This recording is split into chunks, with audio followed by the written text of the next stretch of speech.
ஒரு பேப்பர் எடுத்துகிட்டு வந்து இங்கே வச்சு நீங்களே வாசிங்க. எத்தனை கொலை, எத்தனை ஆக்சிடெண்ட்டு, எத்தனை கற்பழிப்பு, தகப்பனை கொண்டவன் எத்தனை பேர், மனைவியை கொண்டவன் எத்தனை பேர், கள்ளக்காதலில் கொண்டவன் எத்தனை பேர், காதலியை கொண்டவன் எத்தனை பேர், பிள்ளையை கொண்டவன் எத்தனை பேர். பாருங்கள், சட்டம் ஒழுங்கு சூப்பர். இந்த லட்சணத்தில் போயாச்சுன்னு சொன்னாச்சுன்னா என்ன நிலைக்கு நாம் போகணும்னு சொல்ல முடியும். இது நம்ம அத்தனை பேருக்கும் கவலை தரக்கூடிய ஒரு விஷயம். தயவு செய்து தமிழக முதல்வர் அவர்கள், நீங்கள் அமெரிக்கா போனதில் ரொம்ப சந்தோஷம், நிறைய பணத்தை கொண்டு வாங்க, நிறைய பேருக்கு வேலை வாய்ப்பு உருவாகும்படி செய்யுங்க. அதே நேரத்தில் இளம் அரும்புகளாக விரிவதற்கு தயாராக இருக்கக்கூடிய நாளைய ரோஜாக்களை நாசமாக்கி விடாதீர்கள். அதில் முதல் கவனம் கொடுங்க. என்னை பொறுத்த வரைக்கும் அந்த பள்ளிக்கூடம் விஷயத்தில் அமைச்சர் மகேஷ் பொய்யாமொழி குறைந்தபட்சம் அவருடைய இலாகா மாற்றப்பட்டிருக்க வேண்டும். குறைந்தபட்சம். பெருசாக வாய்களே நீங்கள்லாம் பேசுகிறீங்கள, 1000 காரணங்கள் சொல்கிறீங்கள. ஒரு லால் பகதூர் சாஸ்திரி எதுக்கு ரயில்வே துறையிலிருந்து ராஜினாமா பண்ணார்? எங்கே, எதுக்கு? அரியலூர், தமிழ்நாட்டில் நடந்த அரியலூர் ரயில் விபத்து, கொடும் மழையில் ராத்திரி நடந்த ஒரு விபத்து. இங்கே நடந்த விபத்துக்கு டெல்லியில் இருந்த மந்திரி என்ன பண்ணான்ட்டு அவர் நினைக்கல, பிரைம் மினிஸ்டர் அதை நினைக்கல, ராஜினாமா பண்ணார். வேண்டான்னாங்க, ராஜினாமா முடிஞ்சு.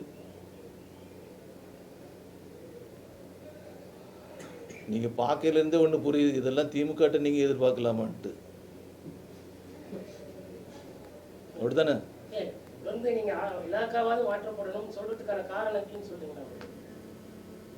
சார்? ஒரு பள்ளிக்கூடத்தில் என்ன நடக்குதுன்னு தெரியல. நீங்கள் ஹெட் மாஸ்டரை மாற்றுவீங்க, சிஓவை மாற்றுவீங்க, டீச்சரை மாற்றுவீங்க.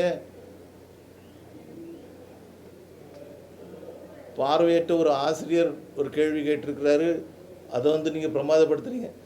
பார்வையற்றவர் ஆசிரியர் மட்டுமல்ல, பார்க்க தவறியவர் அமைச்சர். இந்த தவறுக்கு அவரும் பொறுப்பு உண்டு, தவறு என்று நினைத்தால். பிரதமர் அடிக்கடி தமிழகம் வர வேண்டும், அளவற்ற திட்டங்களை தமிழகத்திற்கு தர வேண்டும். தமிழகம் இந்தியாவிலேயே முதல் நிலை மாநிலமாக உருவாகி வர வேண்டும், எல்லா விஷயங்களும் நல்ல விஷயத்தில். அது அவருடைய வருகை அதுக்கு துணை நிற்கும்.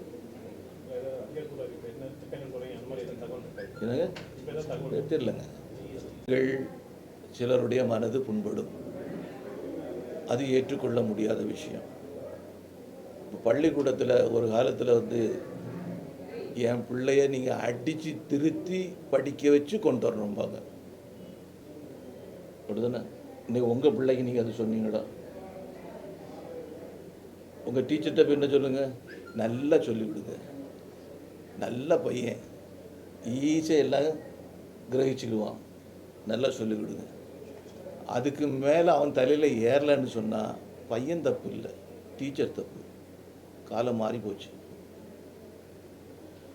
உங்கள் பையனை ஒருத்தர் அடித்தார்னு சொன்னாச்சுன்னா அடுத்த நிமிஷம் போராட்டம் நடக்குதில்ல. மாற்றங்கள் இல்லைன்னு சொன்னால் என்ன பண்ணுவாங்க? உண்மையை எடுத்து வச்சாது கடிச்சு கடிச்சு கடிச்சு கடிச்சு நானும் சாப்பிட்டுட்டு இருக்கேன்னு காமிப்பாங்க. இப்போ அவங்களுக்கு மேட்ரே கிடையாது. அமெரிக்காவில் போன நம்முடைய முதலமைச்சர் இந்த மாதிரிலாம் பண்ணியிருக்காரு, அந்த மாதிரி பண்ணியிருக்காரு, கொண்டு கீழே வரைக்கும் கொண்டு சேர்த்துட்டீங்களா?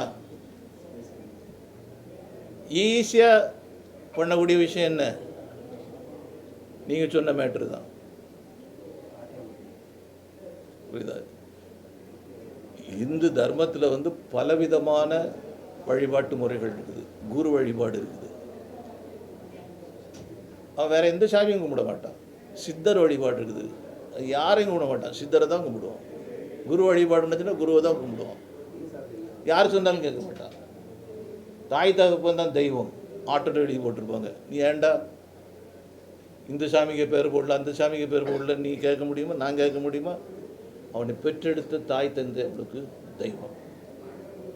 அதனால் வழிபாட்டு முறைகள் அப்படிங்கக்கூடியதில் நாம் தலையிட வேண்டிய தேவையே கிடையாது. சும்மா ஒன்றும் இல்லாத விஷயத்துக்கு நீங்கள் உமியை போட்டு வாயில் போட்டு கடித்தா என்ன ஆகும்? உமியை வாயில் போட்டு கடித்து பார்த்துருக்கீங்களா? அரிசியை சாப்பிட்டு பார்த்துருப்பீங்க. உமியை சாப்பிட்டு பார்த்துருக்கீங்களா? கடிச்சிருக்கீங்களா? நாக்கெல்லாம் கிழிஞ்சு போகும்.